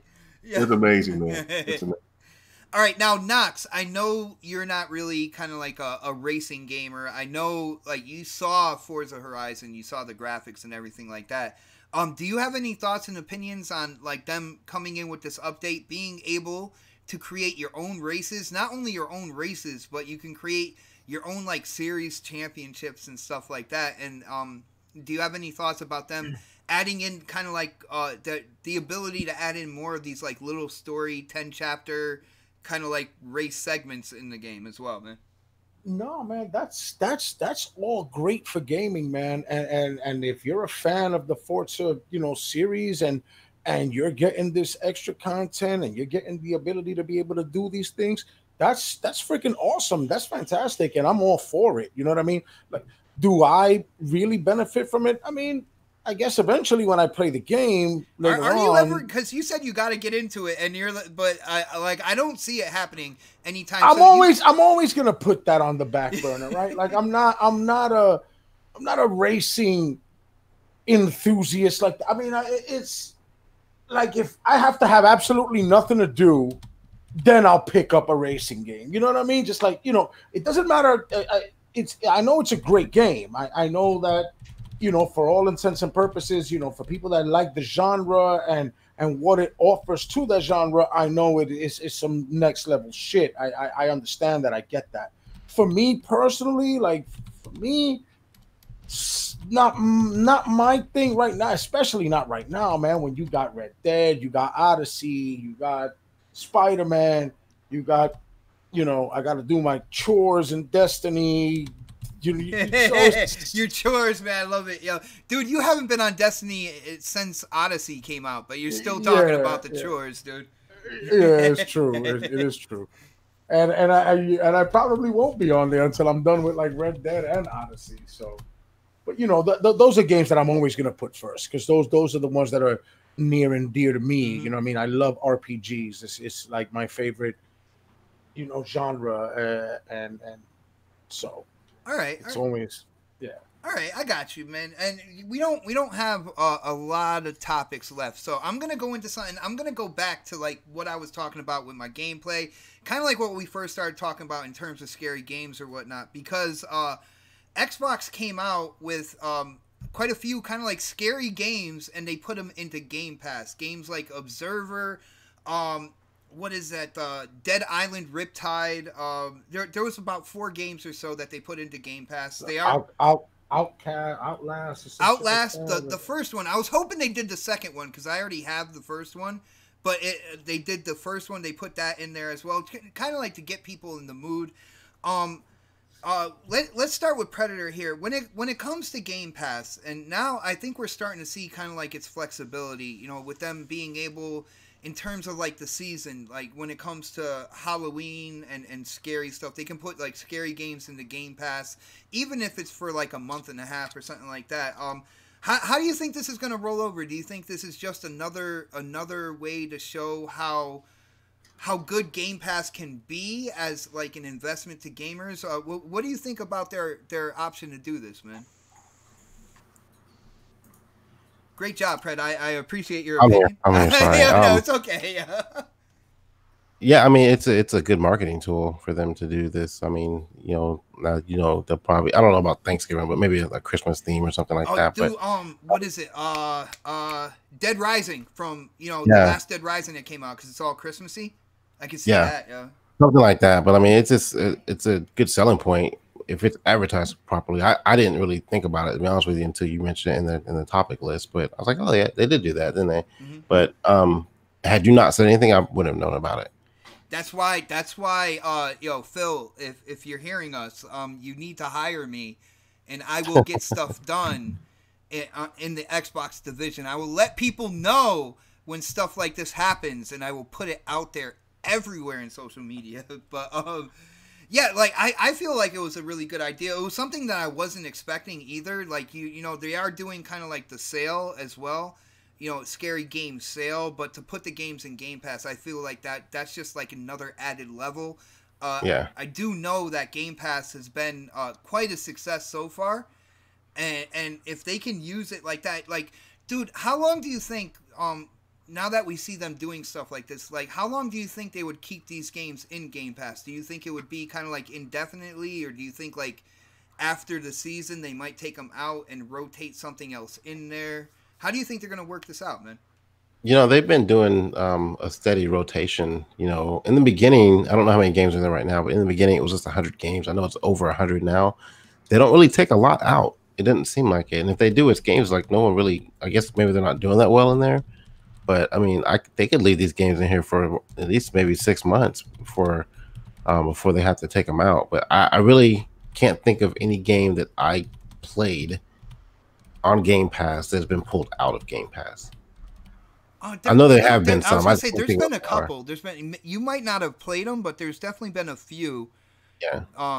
But they maybe like 3 at a time, something like that. They've been like second tier kind of like games. Nothing, in my opinion, that I can remember. Nothing that was really big. And I'm like, oh fuck! I can't believe they're taking that out. Like.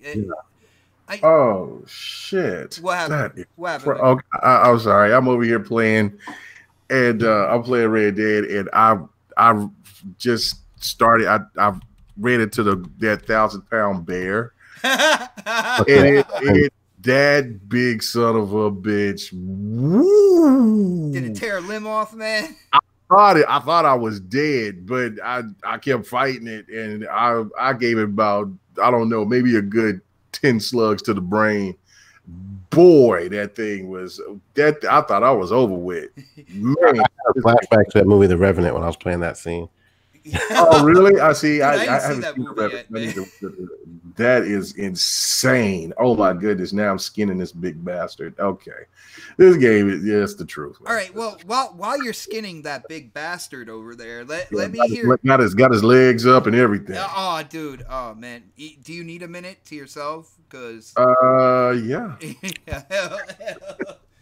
Yo, Mega, I'm not giving it to you. I'm coming to you next, man. Game Pass, they're adding the horror games. They added the horror games. There's about 4 scary games, and for kind of like the season, the Halloween and all that good stuff, I wanted to ask your opinions on them having that flexibility and that awareness to actually, do things like that to promote Game Pass and try to get more people into it. And then I want to ask you, how long do you think they're going to keep these games in there? Do you think it's going to be like short term, and once the season ends, they're going to take them out? Because I got to say, I'm hooked on Observer. That was my gameplay for tonight's show. It's a, for lack of a better term, it's a mind fuck of a game. Like you have no idea which way is up, and it's just great in my opinion. It doesn't perform that great, but the story in and of itself kind of takes over, kind of like the downfalls. But what's your opinion, and how long are they going to stay, do you think, man? I think that they only take off a few games. I think they're over what, 400. They're like well, no, I'm sorry, I'm thinking of a game. I was like, holy shit, 400. Yeah. I think they're around like maybe 200 games, close to 200 games now, maybe a little bit over. I don't see them really taking them off unless it was like kind of like a Halloween thing, and they just want to have some games to be out to make the Halloween theme, more interesting to go look at these games on Game Pass. I don't think they're going to go away anytime soon, me personally, because they're older games, and I'm pretty sure that if people wanted to buy them at the time, that they would have already bought them. So this is just another reason for if people overlook them, like you did say, Observer.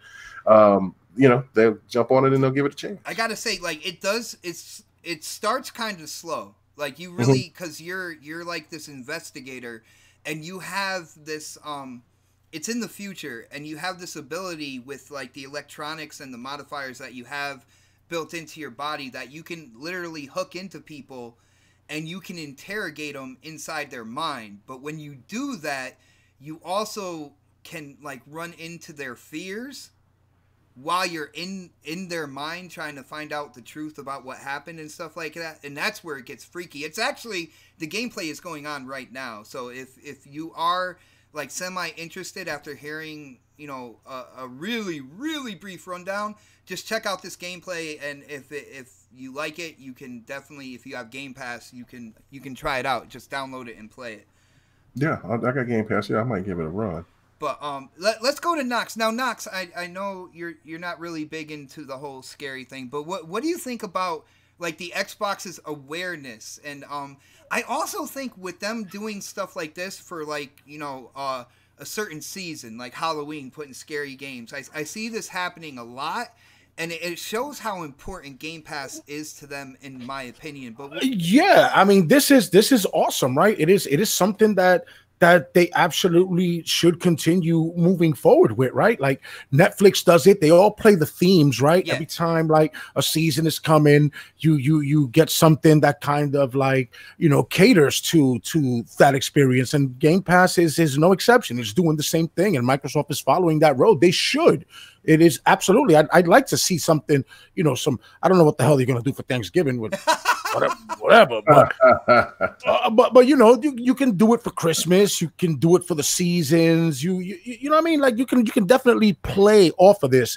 It's a good thing going forward. I like that they're doing it. It's a good thing. All right. It's definitely a good move. Definitely a smart move on their behalf. And see, that's what I like. Like, when it comes to this panel, even if like Predator's not really into scary games, Knoxximus not really into scary games, but we got to call it how we see it. We talk about common sense when it comes to the gaming news and the gaming industry. So even if it's not, in terms of what Mooch would say, not your bag, baby. Yeah. Like, we can still talk about it and praise it because it is definitely a good thing for the community. Now, absolutely. You know what I mean? It's like I said, I'm not a big platformer fan. You know what I mean? Mm-hmm. Does that mean I don't want Lucky's Tale or Banjo-Kazooie or 3 or 4, whatever the hell's coming? No, bring those, because we need those on the platform. You need it just to make the whole ecosystem a much better place to game and beneficial to everyone. So nice. Now, with that being said, talking about stuff that's good for gamers, let's go into something about Game Pass, which was announced this past week as well. Because, and I'm going to say right up front, I just thought this was a natural evolution in terms of where Game Pass is going and where Xbox is going in general. Trying to get to like the most gamers out there. But Game Pass has been announced to, at some point in time in the not too distant future, to be going to PC as well. I have a couple different things, thoughts on this in terms of games that are in Game Pass and whatnot. But let's go to Predator on this, because Pred, you have been known to kind of dabble in the PC space, especially when you were playing PUBG or whatnot. So what do you think about the announcement, Game Pass eventually coming to PC as well? did you think it was just like a natural thing that this was going to happen? And do you think there's going to be, I don't know, any type of negative backlash? Because anytime we talk about Xbox and then PC, you know, there's people out there on social media that are ready to like light up torches and pitchforks and say how Xbox is leaving the console business or whatnot. What are your thoughts about Game Pass going to PC, man? I don't have a problem with it. I mean, it's just another option. I'm just curious of what they're going to put in there, because some of those games aren't PC games, you know what I'm saying? So is it going to be like, I can't say streaming service. I just want to see how it's implemented. If it's, and also I think the bigger part of it is to not do what EA is doing, where they have two separate, they have Origin and they have Access. So, or Origin Access and EA Access, where they're two different entities. So like I bought Battlefield on my Xbox, but with my Origin or EA Access, but I have to purchase Origin Access to get Battlefield there to be able to play. Like it doesn't, they don't sync up, if that makes any sense. Like they're two different subscriptions. So you would have to buy two, when it comes to EA, you would have to buy two different subscriptions in order to use the benefits. Yeah. So like there's certain games in EA. Obviously some of the games are PC on Origin Access that are not on Xbox at all anyway. But let's say I'm using Battlefield 5 as an example. Let's say I had Origin Access on my PC and I got Battlefield, because it comes, you get the whole year, you get everything day and date, right? And if I go over to my Xbox, I have to buy either the game, I have to buy the game itself, and to reap the rewards of EA Access, like even the $10 off, I have to have EA Access. There's two different subscription services, and they don't talk to each other. Well, I really want Xbox, if they're going to do this, if I buy it, I mean, I think they're going to, but if I buy something on my PC and it's on Xbox as well, it should be there. If that makes any sense. It should be all. Yeah, you know, when they announced this, I read a few articles, and they were really, like, there were people talking about the Play Anywhere aspect and being able to play games that you have on Game Pass on your console, as long as they're Play Anywhere, would also be in the subscription service on PC. But you're right, they were really vague. They didn't say that they would be, like, you would pay one price and you would have Game Pass on both devices as well. But you think you're holding out like positivity that they're going to do it that way? Yeah, I have to see how it's implemented, because like, think about this, like, I'm not looking at Game Pass right now, but okay, here's one. Halo's on there, right? That's a big one PC? too, man. Is that on PC? No. So unless they're trying to convert all these games to their Windows 10 store, which people think is trash anyway, but unless they're going to do that, then there's no way they're going to get that game. So you're basically limited to games that are on PC and games that are on Xbox. So I need to see how that's implemented. Dude, that is really interesting. Like, when you look at it at the surface, you're like, oh, that's great. But when you look at it a little deeper, the way Predator has, you're right. There's a lot of games that are in Game Pass now on the console that just, they're not on PC. So how would that work out? That is a good question. Yo, Mega, what do you think, man? You're another PC gamer as well. So you heard what Pred said. Is this something you thought about as well when it comes to Game Pass going to PC? Yeah, I did, and I'm kind of like with Pred. It's a wait and see. I don't, Origin is a horrible mistake when it comes to the game. Not Origin itself, but the game, the service, Origin Access. Yeah, the Origin Access. That it doesn't make you want to buy any games off of Origin if you're not playing on the PC primarily, and vice versa. So it's like, you don't want Xbox to do that, because then it defeats the purpose, in my opinion. Because as Xbox is wanting to bridge the gap and wanting to have more PC games be ported over and vice versa into their ecosystem, then it should be all one price. I'm all about, the more access to that gamers have to play games, then I'm all for it. Yeah. You know what I'm saying? This isn't of course this will just lead to more Xbox multi Xbox games or multi-plats and things like that. But it's just more fan service for gamers that don't have to spend so much extra money to buy extra stuff if they do it the way that Pred is alluding to, which I hope they do. So, I'm all for it. I'm excited about it in that sense, but it's still a wait and see because they haven't gave a lot of details. Maybe they might talk about it, the XO or the Inside Xbox edition that will come out that month. All right. I got you, man. And huge shout out to Daz. Daz, I still have no idea how you hear me every time I vape. Now, I got to ask the panel, guys, do you hear me? Like, every time you see him say vape in there, can you coincide? Do you hear me vape when that happens, man? Or, because I don't hear. Every time he does it, I pay attention to it after that. Every time I see it, I'm like, oh, shit. So, I don't even know what it sounds like. So do it, vape real quick so I can hear it. Ready? Here we go.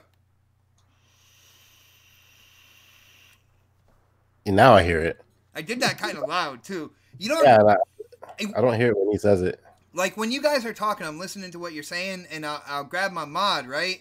And I'll try to, just vape really light, But we got the vape police in the house right now, and I believe he has supersonic hearing. But, let me move on to Knox. Knox, what do you think about this? Now, I'm not sure. I don't think do you have a gaming PC? Do you dabble in PC gaming at all? What's the deal with you with that? Man? I do. I mean, I did build a PC a couple of years back, so it's probably outdated now. I mean, it's probably as powerful as maybe the X, technically. But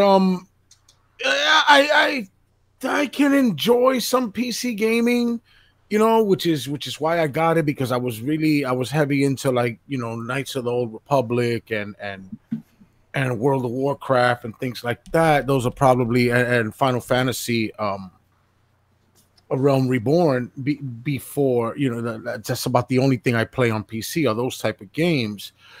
But it has a lot of headaches. Like, I tried to get the Division on there, and it was very problematic, and so was Rise of the Tomb Raider. Now, again, this could be just a me problem, you know what I mean? Mm-hmm. But I like the ease and the comfort and the simplicity of a console. Like so I'm the plug and play aspect of console, right? Like, you just basically put the game in, download the game, and you're good. You don't have to check drivers or anything. Having to update my graphics card and whatever is the new thing coming out for it today, the new patch. It gets exhausting even on the X and the Pro when Sony and Microsoft do these freaking patches and shit. Mm-hmm. See, it's a million times worse on PC, especially. You got Windows updating all the time, and you got Nvidia updating their nonsense, and it's a headache, man. It's very problematic. In my opinion, I'll stick to console, but yeah, I do kind of have like a gaming PC. I kind of. You sound like you kind of regret it, but I got to ask you then, with Game Pass going to PC, what are your thoughts on that? And do you feel, in this generation, it's been a lot of console war bullshit. Do you feel like this is just another thing that the console wars are just going to eat up and try to make as a negative for Xbox, that Xbox doesn't care about consoles? Look, they're even taking Game Pass. And I mean, they're gonna try to spin it that way, right? Mm-hmm. Like that's at least what the media is gonna do right now, because it's the cool thing to do. It's cool to hate on Xbox, so they're gonna spin it that way. But the matter of fact is that all of gaming is going in that direction. Sony's going to do this too. You know what I mean? Microsoft is doing it. Sony's going to do it as well, man. Like, the only place you're not going to get a Sony first-party game is on a Microsoft console, and vice versa. The only place you're not going to get a Microsoft exclusive is going to be on a Sony console. You're not going to get that. But and Nintendo will rule the world. Yeah. Listen, as far as the PC goes and your tablet and all that, it's coming, man. It's coming. shit, fuck around. You might play fucking Microsoft and Sony shit on a Switch, bro. Like that's what I said. I'm like, Nintendo will play nice with everybody and be like, yeah, we'll take your games. We'll take your games. You know what I'm saying? Why not? They dominate the handheld market. I mean, who can really touch Nintendo in that aspect, man? I mean, Nintendo can shit a handheld, and it's fucking gold. They took a handheld and called it a console. Let's be real here, man. Because that's what they're doing, yeah. That's what they do. Yeah, I mean, but why not though? It's smart business, right? It's like, hey, they're killing it with their handhelds anyway, right? Like the 3DS or any freaking Nintendo handheld. Any Nintendo handheld has done great, man. Phenomenal. So why not just be like, take that handheld and just plug it into this dock and play it on your TV if you want to. And hey, you're gonna love the numbers. Yeah. You're gonna love it, like Deej says. You're gonna love it. Freaking nice, man. I don't know. At the end of the day, we all know that these companies are gonna go for a broader audience. I remember at one point in time when it came to PlayStation Now, people were talking about having it built into Sony TVs and just using your DualShock controller with your TV to play games on PlayStation Now, stream to your TV or whatnot. At the end of the day, I was one of the first people to say this. I know people on other shows kind of laughed at me, told me no. But at the end of the day, I believe both these companies, and it's going to be a while. It's still going to be a while, but I feel like they would love to go into all streaming when it comes to their games or whatnot. Now, I don't think they're ready for all that yet. But if you notice the baby steps that they're taking and what they're moving towards, I mean, I could be wrong, but I don't think I am. I think this is where they would love to go. Maybe a couple generations from now, man. You're not wrong at all, bro. You saw On Live, right? I don't know if any of you guys on the panel are familiar with On Live, right? They did this years ago, right? Like it just wasn't ready. It was not ready. Yeah, right. They were just ahead of the curve. Yeah. They were just a little too ambitious, but they knew it then, and that was what, maybe 7 years ago. So they know that it's going in that direction. I mean, it is going to happen, and Microsoft and Sony are not fools, man. They're going to lead. They're going to lead the charge in little increments until you accept it. It's exactly what they're going to do. Yeah, and they better because Google and Amazon are trying to step their foot in there, bro. They're testing the waters too, man. And they got that guap.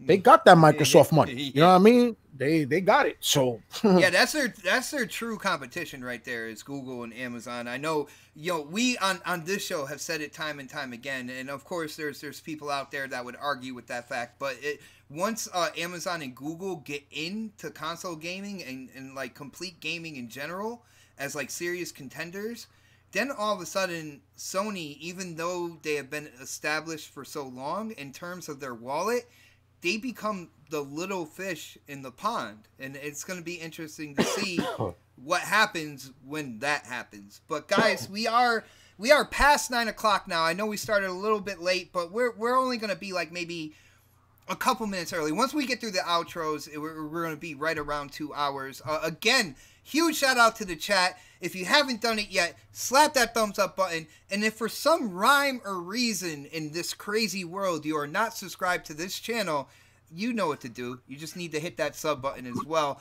We are going to go in, like a 40-year-old with a comb over and get these plugs in. And we are going to start with my brother Predator.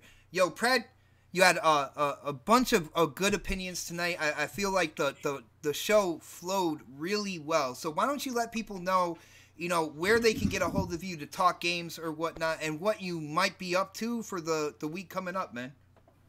Predator_H2OS on Xbox, PlayStation, Twitter, MySpace, and and I'm joking. Someone adds me on MySpace. Dude, I'm gonna start a MySpace now, like just because, man.